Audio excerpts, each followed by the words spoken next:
Apostle Paul telling the church, and this morning, the same thing, here is God telling you, hey, when I was a child, I spake as a child, I understood as a child, I thought as a child, but when I became a man, sabi mo, lumalago ka na. Ang dapat patunayan natin, sapagkat yan ang kalooban ng Panginoon for us to put away childish things and to be mature. Amen? Okay. Put away childish things. Paano ko ngayon makikita? Kaya ako ho, pag nag-preach, walang husgahan. Maganda yung nakikinig ang siyang mag-determine nung kanyang sarili kung masasabi niya bang siya spiritual. Of course, wala akong perfect. Ha? Ang pinag-uusapan natin perfect dito is not sinless perfection. Ang pinag-uusapan natin dito ay ang spirituality or maturity sa iba't ibang aspeto ng ating spiritual life. Now, mga kapatid, ito po ang demonstration. Ang isang taong spiritual, alam niya how to take and how to treat the problems right. Pagka ang isang tao mature, alam niya kung paano tanggapin at dalhin ang problema. Okay? Ano ho ba yung binasa natin? May problema. Nagkakagulo sila. Ang nangyari po mga kapatid, ang church, wala pong unity. Nagkakanya-kanya. Favoring human wisdom, following human leaders, meron pong division, may disorderliness, yun ang problema. And because of that problem, nahayag ang kanilang carnality because they do not know how to take and how to treat the problems right. So what is the message then? For us to understand na dapat sa isang Kristiyano, matutunan nating tanggapin ang problema at itrato ng tama ang problema, nadali ng tama ang problema. Nakakarinig na ba kayo? O kayo mismo, nakaranas na ba kayo na nung kayo po ay nalagay sa isang hindi magandang sitwasyon, ayaw mong umatin ng church? O bakit naman di ka atin? May problema ako eh. You see? Mature ba yung ganon? Spirituality ba yun? Na kapag ka may problema, mga kapatid, unawain nyo mabuti, habang ipinipreach ko yung demonstration, ilagay nyo sa isip nyo the ability, the attitude, and the action that will determine of your maturity and your spirituality. How you take and how you treat problems. Yung iba po kasi kapag ka may problema, sila ang dinadala ng problema. Tama po? Hindi ka dapat magpadala sa problema. Ang problema ang dapat dinadala. Hindi ako ang dapat dali ng problema. Kasi kapag ako ang dinala ng problema, titiyakin ko na dadalhin ako ng problema sa kasakitan, sa kabiguan, at sa walang kwentang kahinatnan. Mga kapatid, tinuro ni Pablo ngayon. Sa 1 Corinthians chapter 10, please. 1 Corinthians chapter 10. Ang sabi po ni Apostle Paul sa kanila, sa verse number 12, there hath no temptation taken you, but such as is common to man. Verse 13.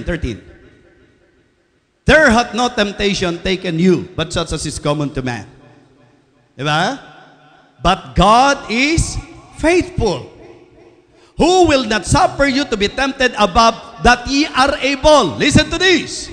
The mature believer knows na hindi darating ang problema na hindi makakaya.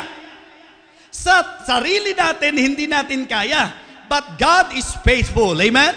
Ang Diyos ay tapat. Sa madaling sabi, pagka yung mananampalataya, ang kanyang laging katwiran, may problema siya, at dahil may problema siya, bakit ba ang tao pa naman pagka may problema, parang gusto niyang i-justify ang lahat ng bagay?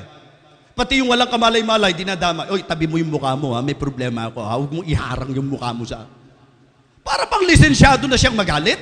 Lisensyado na siyang magkikilos ng kung ano-ano? Bakit? Dahil may problema siya. Para bang siya lang ang may problema sa mundo? Nakaranas na kayo ng taong ganyan? Na kapag ka nagka-problema, hey, listen to this. Lahat ng tao may problema. Kung paano mo dadali ng problema, yan po ang issue. Tama po? Yung taong sinita mo, may problema din naman yan eh. Pero ba't hindi mo siya katulad? Diba? Hindi ka umattend dahil may problema ka. Ibig bang sabihin nun, lahat ng umattend, walang problema? Ang naintindihan ko nga, pag may problema ako, the more na kailangan ko ang Diyos eh. Amen? Dahil ang Diyos ang magbibigay ng kakayahan eh. Ang kailangan ko, pag may problema ako yung Diyos, kaya ang taong may tamang spiritualidad, sa moment ng problema, alam niya na hindi siya bibigyan ng Diyos ng problema na hindi niya kaya. Kasi pagka ang Diyos nagbigay ng problema na hindi mo kaya, aba, mga kapatid, yan po'y kapintasan ng Diyos. Anong tawag natin doon sa mga, di ba yung street children? Nakita natin yung mga magulang niyan, dinadala, pinapayagang nasa daan, kung ano-ano yung mga binubuhat at kung ano-ano yung, di ba? Exploitation ba tawag dyan? Child exploitation or parang inaabuso yung bata, hindi ba? Hindi ho ganun ang Diyos. Ang Diyos ho, alam ko, mapagmahal na Ama. Amen? At dahil mahal niya tayo, mga kapatid, hindi niya po tayo bibigyan o papayagang humarap sa problema na hindi niya tayo bibigyan ng kakayahan. Itong mga ito sa problema, nagkagulo sila. Kaya nililinaw ni Pablo, hoy, walang problema na hindi niyo kaya. Tapat ang Diyos na sa bawat pagsubok na darating sa inyo, bibigyan niya kayo ng kakayahan. Amen? May biyayang lapat sa bawat problema. So doon mo makikita kung mature ka talaga by taking and treating your problems right. Casting all your cares upon Him, for He careth for you. Number 2, by taking and by treating the people right. Makikita nyo po, ang isang taong mature, alam din niya kung paano makitungo sa tao. Alam niya kung paano itrato ang kanyang kapwa-tao. Tingnan nyo sila, nag-aaway-away. Mga kapatid, senyales ng karnalidad, kawalan ng espiritualidad. Kapag kayo mismo, kung tayong mga mananampalataya, meron pong mga mananampalataya kasi, hindi ba? Pag kami mga nakadiferensyahan, kaaway niya sa church, nakakahiya naman yun. Buti na lang tayo, wala nang peace be with you, peace be with you, peace be with you. Wala tayong ganun. Baka kung ganun, pag natapat ka, peace na lang ang sayo. Di ba? Sometimes, ang hirap nung ligaya ng buhay, nagkakamayan. Kaming lahat ay nung nakaharap mo yung isa, nahandoon ka na sana sa portion nung kaming lahat ay nagagalak. Biglang nakaharap mo yung pag nakita mo, kumukulo ang dugo mo. Your attitude towards, other people. The way you treat the other people. Sila nag-aaway, mga kapatid. Sabi ni Apostol Pablo, hindi ba nakakalungkot yan? Church kayo ng Panginoon, magkakaaway kayo, hindi ba? So isa sa magandang sinyales ng espiritualidad, ang masarap na samahan sa church. Amen? Mga kapatid, kamusta po ang trato natin sa isa't isa? Ang Panginoon po, isa pa naman yan sa laging sinasabi niya. Di ba? Kung kayo nga'y mag-iibigan sa isa't isa, sasabihin nila, kayo nga talaga mga alagad ko. Sa Old Testament, how good and how pleasant it is for brethren to dwell together in unity. Mga kapatid, it is the Lord's design for His church, for His people to be united. But in the Corinthian church, iba ho yung kanilang sitwasyon. Magulo sila, kanya-kanya sila, away-away po sila, mga kapatid. I hope sa church natin, hindi ganon. Di ba? Well, siyempre, kung observation ko ang pagbabatayan natin, nakikita ko po na maganda ang samahan po natin. Pero mga kapatid, sa kanila, problema din po yun. Diba? Bakit pa yung mga bata pa naman, makikilala mo sa salita Pag nagsalita, parang bata Tapos pag may kagalit, gusto, kagalit din niya yung kagalit mo Tama po ba? May mga bata ba rito?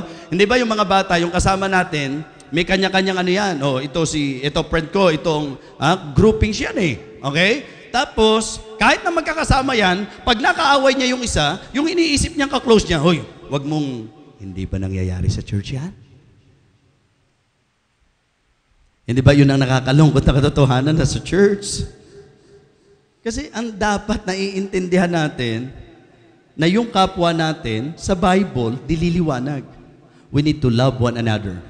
We need to pray for one another, bear one another's burden, forgiving one another, forbearing one another. Lagi po ang gusto ng Diyos tamang relasyon Pero pag karnal, hindi naintindihan yun. Kasi ang isang tao na walang espiritualidad, mga kapatid, striker po yan, troublemaker po yan.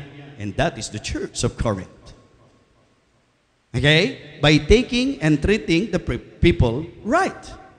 Thirdly, makikita nyo yung taong spiritual by taking and treating the preachings right. Pag spiritual po yan, alam niya kung paano tumanggap ng mensahe. Si Pablo doon sabi niya, hindi ako makapag-preach ng sa inyo kasi alam niyo po ba ang naging problema ng church na ito? Imagine si Paul, among all churches na tinayo niya, dito siya nag-work. Nag-work siya dito, nag-tent making siya rito. It so happened na doon sa lugar ng Corinth, ang pinaka-trade and ano po nila is tent making, na siya namang crop ni Paul. Ano ho? So nagtrabaho po siya. And you know what? Ipinakita sa atin na itong si Pablo nahihintitigilan. Ibig sabihin, napipigilan siya sa mga tao. Kaya imbis na turuan niya ng giving, imbis na turuan niya ang suportahan ng pastor, hindi siya naglagay ng Pastor Sunday. Hindi siya nagkaroon ng gathering ng specifically ang pag-uusapan at ang ituturo kung paano magtrato ng pastor. So ano nangyari? Di tumagal si Pablo doon na hindi siya sinuportahan ng church. Diba? The idea is very clear na itong si Apostol Pablo, pansinin niyo po sa 1 Corinthians chapter 9, please. Tuloy-tuloy natin yan. Verse 7. Sundan niyo po ho. 1 Corinthians chapter 9, verse number 7. Ang sabi niya, who goeth a warfare anytime at his own charges? Who planted a vineyard and eateth not of the fruit thereof? Who feedeth a flock and eateth not of the milk of the flock? Tuloy-tuloy. Tuloy-tuloy. Say I these things as a man, or saith not the law the same also? For it is written in the law of Moses, thou shalt not muzzle the mouth of the ox that treadeth out the corn, that God take care for oxen? Or saith he it altogether for our sakes? For our sakes, no doubt. This is written, he that ploweth in hope shall plow, he that ploweth should plow in hope, and he that thresheth in hope should be partaker of his hope. Tuloy. If we have sown unto you spiritual things, is it a great thing if we will reap your carnal things? If others be partakers of this power over you, are not we rather, listen to this, nevertheless, we have not used this power, but suffer all things, lest we should hinder the gospel of Christ. Pansinin niyo po yan. Bakit daw siya napigilan? Kasi baka mamaya, ang isipin nyo, pag nag-Pastor Sunday tayo, pag tinuruan kayong magbigay, pag tinuruan kayong pakainin ng pastor, pag tinuruan kayong alagaan ng pastor, baka raw ang lumabas, maging hadlang pa, makulayan, mapag-isipan. Kaya napigilan si Pablo.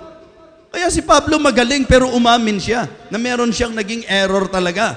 Na dito sa church na ito, because of the carnality of the people, napigilan siyang ituro kung ano yung dapat ituro. Sinabi niya, kung tutuusin, sino ba naman yung sundalo na siya bibili ng uniforme niya? Sino ba yung nagtanim na hindi pwedeng umani? Sino ba yung nag-alaga ng tupa na hindi pwedeng kumuha ng gatas? Sinasabi ko lang ba yan para makinabang ako? O sinasabi ko yan dahil iyan naman talagang tama? Pero alam nyo, kung tutuusin, kung naghasik kami sa inyo ng spiritual na bagay, tama lang naman na umani kami ng mga bagay na material, ng mga bagay na physical, yung mga bagay na karnal. Pero alam nyo, dahil sa mahatlangan ng Ebanghelyo, hindi ko ginamit ang karapatang ito. You see? Napigilan siya. Diba? Mga kapatid, mga minamal, ikaw ba yung Kristiyanong namimili ng preaching?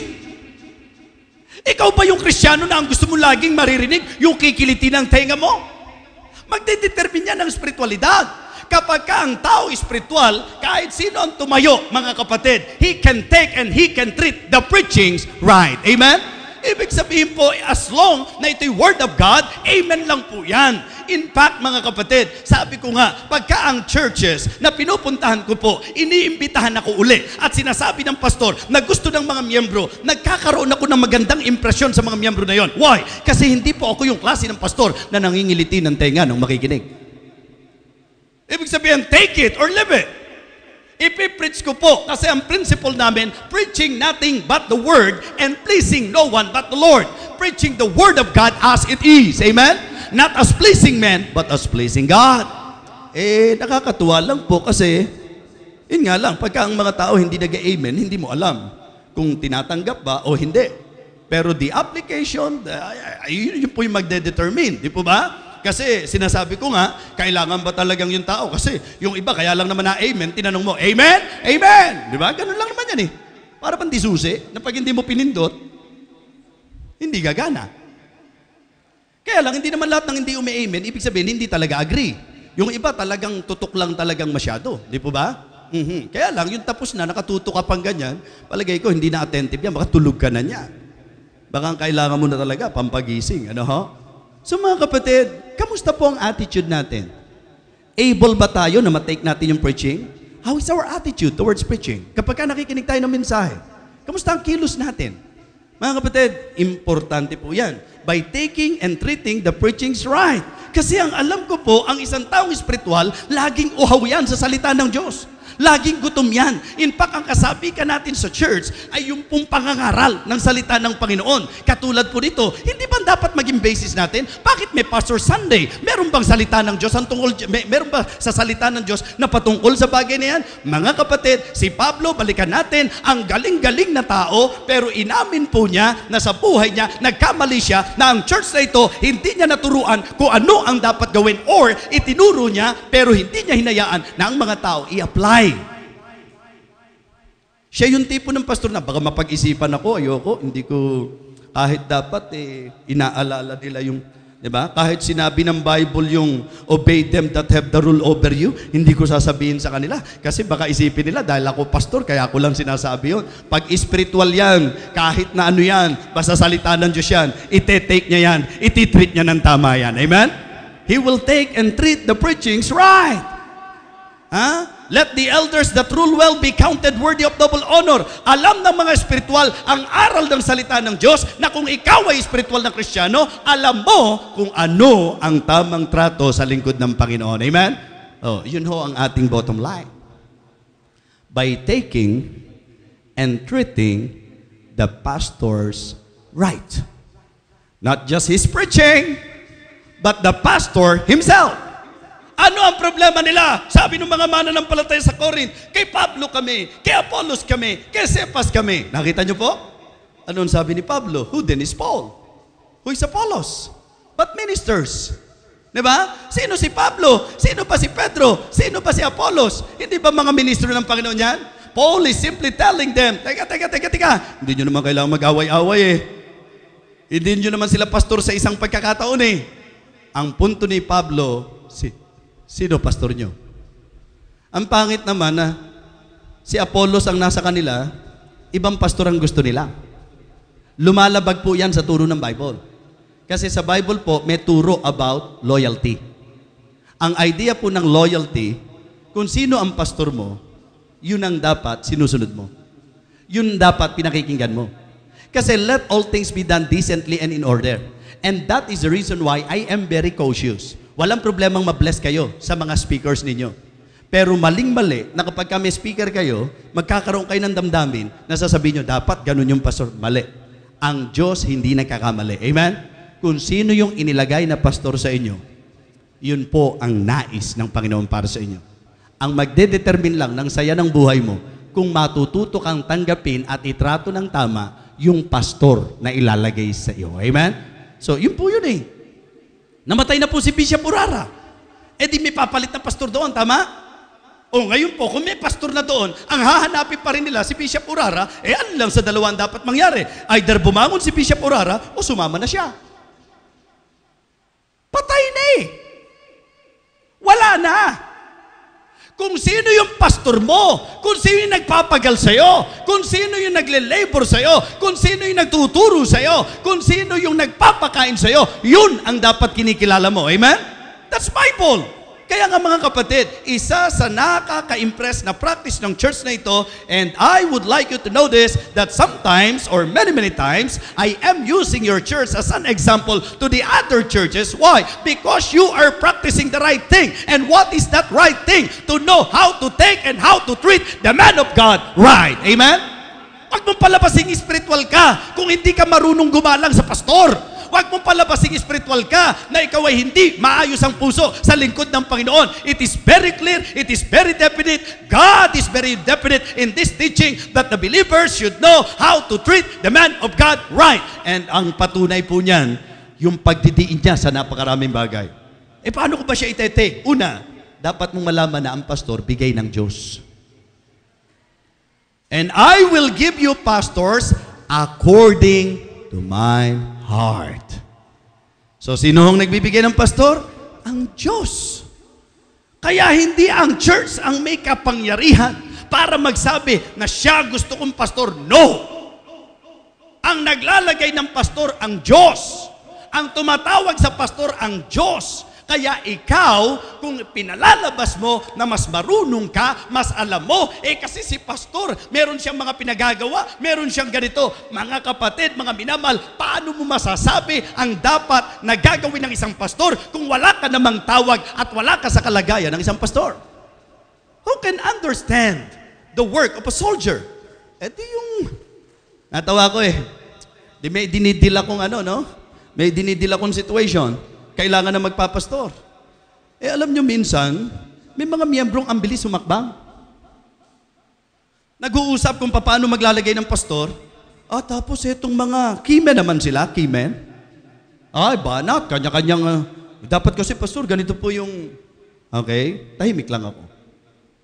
And then after, nung kanilang pag-uusap, simple lang ang tinanong ko, sa atin sa nagtitipon dito, sino ba ang pastor? Meron bang pastor sa inyo? Wala ho. May tatanong lang ako, ano bang pinag-uusapan natin dito? Kung paano maglalagay at sino ang magiging pastor. Tama ba? Sabi niya, opo. Ganon. So, ang pinag-uusapan tungkol sa pastor. Sino ba sa nag-uusap dito ang pastor? Wala po. Kung halimbawa ikaw si engineer, at nakapalibot ka doon sa mga tao na may pag-uusapan kayo tungkol sa usapin ng building, at naririnig mo yung mga tao na salita ng salita, dapat sa building natin ganito, dapat ganito yung... Tapos ikaw na engineer, naririnig mo ang pinag-uusapan nila. Ano ang mararamdaman mo bilang engineer? Na itong mga hindi man nag-aral ng engineering, ang gagaling. At nagsasabi ko anong dapat gawin.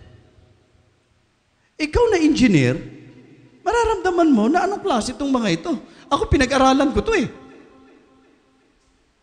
Heto ang isang abogado, nag-uusap tungkol sa batas. Yung mga hindi naman nag-aaral ang gagaling. Ay, alam mo, dapat sa batas natin, alam mo, heto yung abogado. Mga kapatid, ang mga abogado ang nakakaalam ng usapin tungkol sa batas. Tama po? Ang engineer ang nakakaalam ng usapin tungkol sa mga gusali, building, or construction, or such like. Pero ang pastor po, nakakaintindi niyan, yung mga pastor din. Kaya kung kukuha ka rin lang ng insight, kumuha ka ng insight sa pastor. Tama po? Kasi pastor ang ilalagay. So sabi ko, okay, may napili kayo. Ano gagawin nyo ngayon? Saan nyo nakita sa Biblia na kayo maglalagay? At paano nyo kukumbinsin ang mga tao sa naging idea kung bakit kayo maglalagay ng pastor? Kaya alam nyo ang ginawa ko? Binasahan ko ng Biblia. Namatay si Moses. Nung namatay si Moses, nakatahimik ang tao. Walang kinalaman ng tao. Ang Diyos ang nagtayo ng Joshua. Amen? Sabi ko, kaya hindi natin maririnig ang Diyos. Ang gulo-gulo natin. Bago pa nawala ang pastor, meron nang nakatalaga ang Diyos. Ang kailangan ngayon, maramdaman mo kung sino yung ilalagay ng Panginoon. Paano mo mararamdaman kung ikaw, abala ka sa maraming bagay? Paano mo siya maririnig kung salita ka ng salita? You should listen to the voice of God. Amen? Now, heto ngayon tayo. Nag-uusap tayo tungkol sa pastor. Okay? Birthday ni pastor ngayon. Father's Day pa ngayon. Tapos, Pastor Sunday po ngayon. Di ba? Sa idea nga po ng pagka-father hindi lang naman yung tatay siya ng mga inaalagaan niyang anak kundi siya po'y tatay din ng kawan ng Panginoon. Tama po? So, at napakaganda na naging practice ng church. And in fact, wala akong basta masasabi. Kung tutuusin, nagpipreach ako sa inyo dito, sa kalagayang saludo ako sa church ninyo, sapagkat hindi maraming churches ang gumagawa ng inyong ginagawa. Hindi ko nga lang alam kung anong damdaming taglay ninyo habang ginagawa nyo ang mga bagay na yan. Kasi pwede ko kasing kaya mo ginawa, wala ka na magawa Diba? Kailangan Baka sabihin nila, wala kang pakisama Baka sabihin nila Mga kapatid, alam ng Diyos ang ating puso. Amen? Kaya gusto ko yung sinabi mo, Brad. Bagamat hindi ako naniniwala kung wala kang maipibigay na material na bagay kay pastor, pero gusto ko yung sinabi mo, pastor, basta yung puso ko, yung pagmamahal ko, binibigay ko sa iyo yan. Gusto ko nga humingi ng konti habang nagsasalita ka kanina kasi ang dami-dami. Mga kapatid, sometimes, more than material things, it is really the heart na kailangan maramdaman ng pastor. Kaya lang, wag puro heart. Kasi ang heart, pag puno, umaapaw talaga yan Di ba? May action yan pagkatapos Di ba? Somehow, kahit pa paano may idea ako kapatid In fact, hindi nga yan nag-upload para sa sarili lang At kung hindi ako nagkakamali, ako naman po hindi particular yung isa-isa talaga Kung hindi ako nagkakamali, nung nagkaroon tayo ng consecration service, parang ikaw yata, sister, yung may ini-offer, tapos kung tutuusin, binili nyo rin. Tama ba yun? Natatandaan ko yata yun eh. Nag-consecrate tayo. Na kung tutusin, gusto mo yung bagay na yun. Pero dahil namove ka talaga sa mensahe, kung tama yung aking kita mo ha, tahimik lang ako, hindi tayo gano'n nag-uusap, pero namarkahan ko yun eh. Na parang may ini-offer ka, tapos sa pagkakaintindi ko, nung nagkaroon ka ng kakayahan, parang ikaw na rin ang bumili nung, pambira, what a heart. Diba? Not just for the worker, but also for the work. So, ang isang spiritual na Kristiyano, hindi ho kailangan pagpaliwanagan eh. Ang isang matinong Kristiyano na may tamang espiritualidad, makikita mo, alam niya kung paano dapat mag-take at mag-treat ng lingkod ng Panginoon. Kaya nga sabi ko, lalo ngayon, medyo nandoon tayo sa ipinopromote ka ng Panginoon. Kung tutusin, sa damdamin ko, walang nabago. Ang alam ko, ako pa rin po yun. Pero if God is promoting me, hindi ko naman papayagan na yung mga tao, hindi nila gawin kung ano yung tama ayon sa ginagawa ng Panginoon. Okay, the spiritual people should know how to take and how to treat the man of God right. Kaya kung ako kayo, just keep it up. Tuloy nyo lang po mga kapatid. Wala kayong bibitawan, wala kayong gagawing maganda sa lingkod ng Diyos na hindi kayo lilingapin ng Panginoon sapagkat sa katotohanan, in principle, ang Diyos ang nagsabi sa atin na ang matutong mag-bless sa lipi ni Abraham, pagpapalain, baso ng tubig na ibigay sa pangalan ng alagad ay hindi mawawala ng kabuluhan. Yung woman of Sarephat na kung tutusin hindi mananampalataya, nung lingapin ng lingkod ng Diyos, sinustain ng Panginoon. Mga kapatid, ako'y naniniwala na ang isang Kristiyano may tamang espiritualidad. Makikita yan sa tamang trato sa lingkod ng Panginoon at habang tinatrato mong ayos ang lingkod ng Diyos, ikaw mismo mag-i-enjoy ka sa iyong spiritual life. Amen? Why sometimes Christian life, it seems not enjoyable sa marami? Why? Di ba yung excitement natin eh? Kaya nga sabi ni Pablo, for what is our hope or joy or crown of rejoicing? Meaning, ayoko po pastor nung nakakarinig ng mga pastor na ang deklarasyon nila, kung ilan ang miyembro mo, yun ang sakit ng ulo mo. Diba? Kung nasabi ni pastor yan, patawarin siya ng Panginoon. Kung nasabi ko yan, patawarin ako ng Panginoon. Kasi hindi ako naniniwala dun eh. Kasi ang nakita ko sa Biblia, yung tao na inilagay ng Panginoon sa aming pangunguna, yun po ang dinisenyo ng Diyos na magiging joy and crown namin. So I would like to treat and to take my people as my joy and my crown. Alam niyo ho, kasi ang hirap ng schedule po natin talaga eh. Pero talagang sabik din po ako na magkasama tayo ng morning. Kasi madalas po pag napunta ako dito, pa extra lang po tayo. Yung pagka sa gabi, ganun. Dahil nahihirapan po talaga mag-schedule. Pero alam niyo po, pumunta ako sa Santa Mesa kanina. Kasi ang service po namin doon, 7:30. Yung church na yon, nung pinuntahan po natin yon at tinulungan, ang service nila 10:00, nalilate pa yung mga tao. Nung nag-desire po sila, natulungan ko sila, ang ninais po nila, magkaroon kami ng Sunday na ako po yung magpipreach. And the only thing na magagawa ko po is to make the service earlier. Ginawa po namin 7:30. O kung ikaw yung miyembro nun, anong unang may isip? 10 o'clock na, nahihirapan kami. 7:30 pa. Yung church po, alam nyo kung ilang taon na? 16 years. Alam nyo po, kailan yung attendance nung pinuntahan ko? 18. 1-8. 16 years old, the church. 80 na lang po ang tao. Pero nung pinuntahan ko po sila ng Wednesday, ganyan, nakita ko may potential. Kasi nung nalaman nilang may nagpapastor, at meron na pong, medyo umabot na po ng 40 ang prayer meeting. Nung umabot ng 40 yung prayer meeting, sabi ko, kaya nyo ng Wednesday to, kaya nyo ng Sunday to. Kasi ang pangit 40 ang prayer meeting, 20-25 ang Sunday service. 10 o'clock. Marami pang late. 20 lang sila, 25 ang late. Ang hirap Pastor, paano nangyari yun? 20 sila, 25 ang late? Opo. Yung 20 na yun, nakaabot. Yung 5 pang late, hindi na nakaabot. Kaya 25 all in all, kung tutuusin. Hindi na lang talaga umabot dahil sobrang late na. Kaya considered absent na po yun. So, ganun yung kalagayan po nila. Yung matataas ang IQ, nakuha yan. Yung hindi gaanong mataas. Kaya maganda sa taas umuupo para tumataas ang IQ. Okay, now, ito yung point ko. Alam niyo po mga kapatid, ang na-realize ko ito, ang problema nila, wala lang talagang pastor. Nung nagkaroon po ng pastor, mga kapatid, for 6 months pa lang, pumalo na po sila ng halos 80. Naka 1 year po, mga kapatid, nag-range na po sa 100 ang mga tao. At ang ginawa po naming pinaka-concept is preaching nothing but the word and pleasing no one but the Lord. Ngayon po, ang average nila, mga 140, yan, dyan na po nagre-range yung kanilang ano. At alam niyo po, ang hindi maipaliwanag, si pastor, aware po siya sa orientation ng mga taong ito eh. Na in fact, kaya ho yung pastor, hindi tumatagal, maniwala ho kayo. Talagang, yung pastor ho, nakakapasok at lahat eh, ni walang kumakamay. Ganun po sila. Hindi sila ganun ka, yung orientation kasi mahalaga rin eh. Kaya napakapalad nyo po na naturuan kayo ng tama eh. Actually po, hindi lang si Pastor Kaloy ang mapalad eh. Kayo mismo. Mapalad kayo kasi naituro sa inyo. Baka yung ibang pastor maalup eh. Yung katulad ng nangyari kay Pablo na hindi ituro yan. Kaya para sa akin, I am not negative na yung mismong pastor, tinuturuan niya ang mga miyembro niya. Mga kapatid, healthy talk yan. Kailangan lang maintindihan kasi maraming mga miyembro gusto naman nilang gawin ang tama. Kailangan lang masabi, kailangan lang matutunan. Lalo na kung ang miyembro, salita ng Diyos talaga ang batayan. Amen? So, diheto ngayon.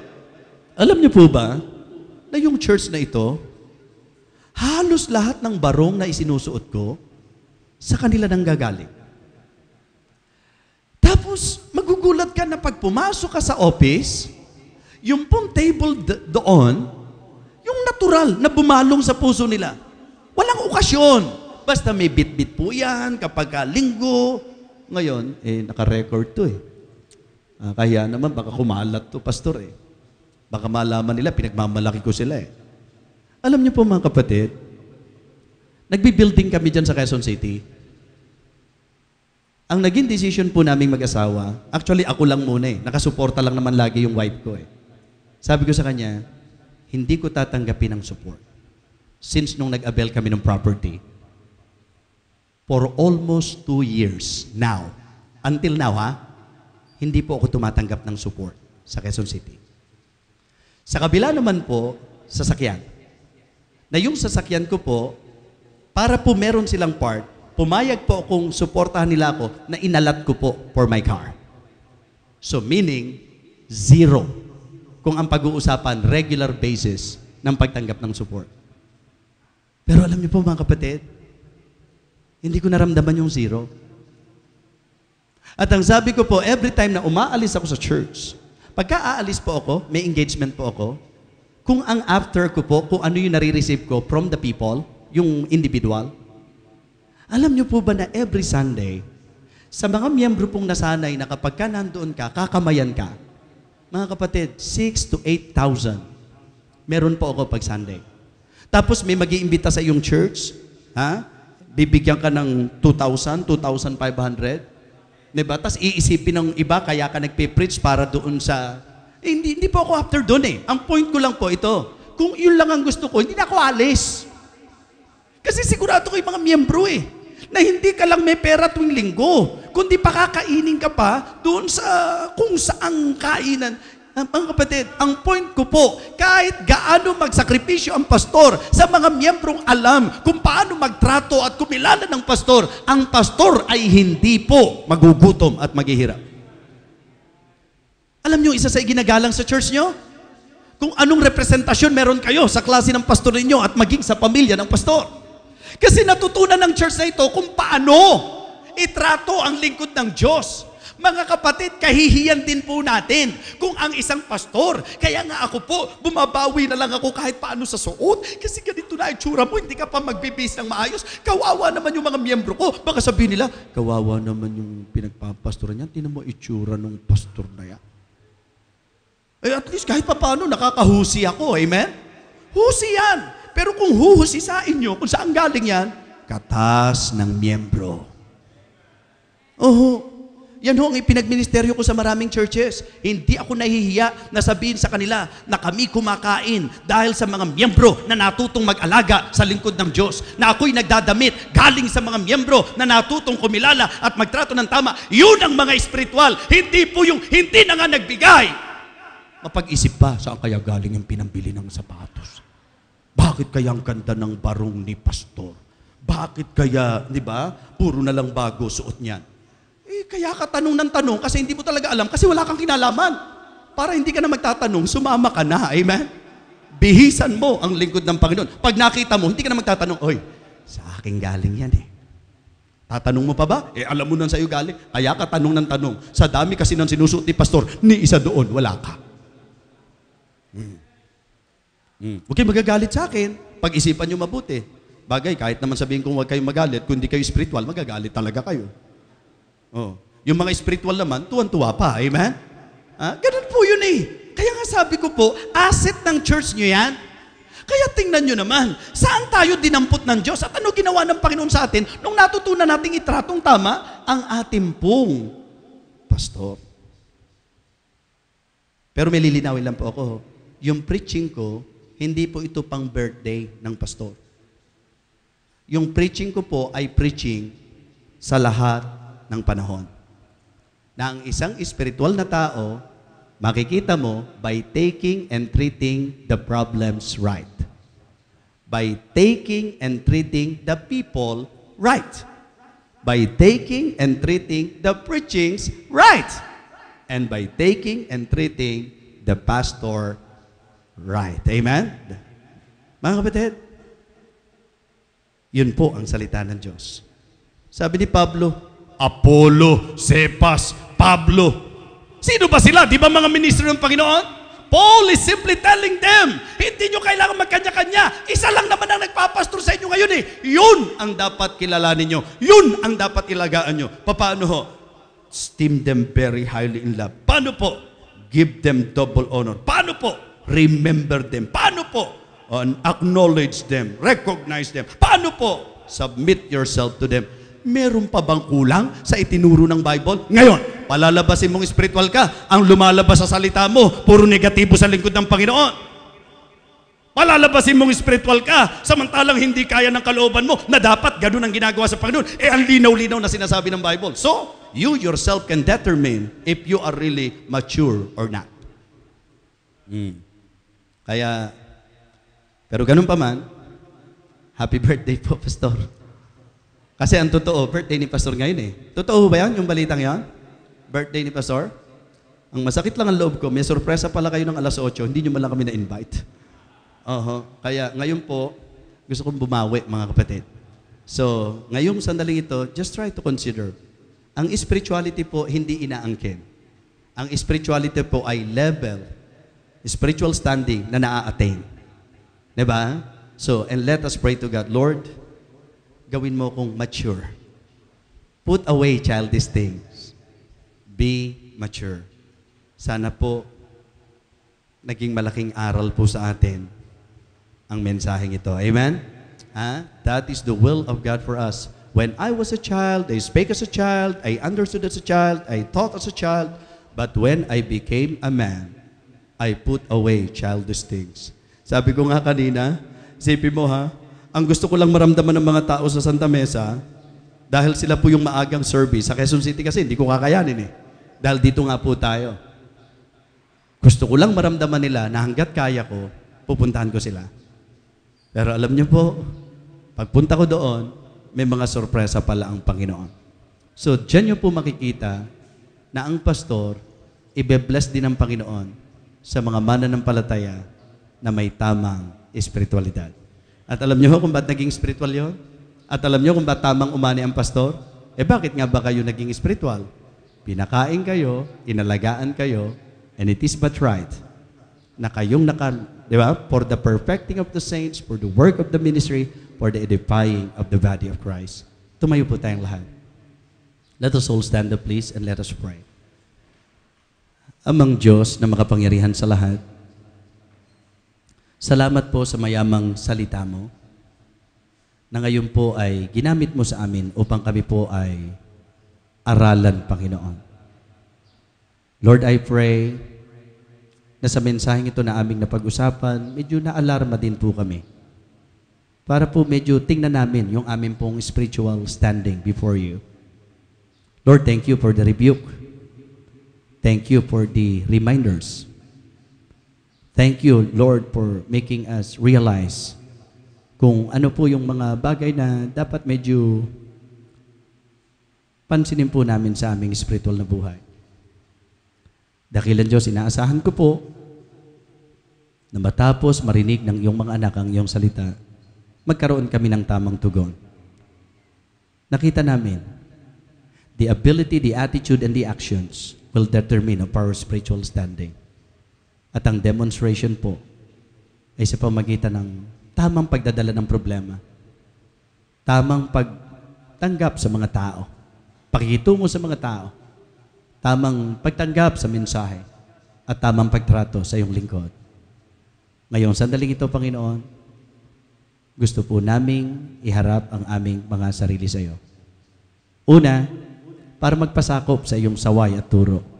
Pangalawa, para magpahayag ng puso sa pagnanais na ma-apply ang aming natutunan, particularly sa pagtrato po namin ng mga bagay-bagay, ng aming problema, ng mga tao, ng pangangaral at ng mismong pastor ng mangangaral.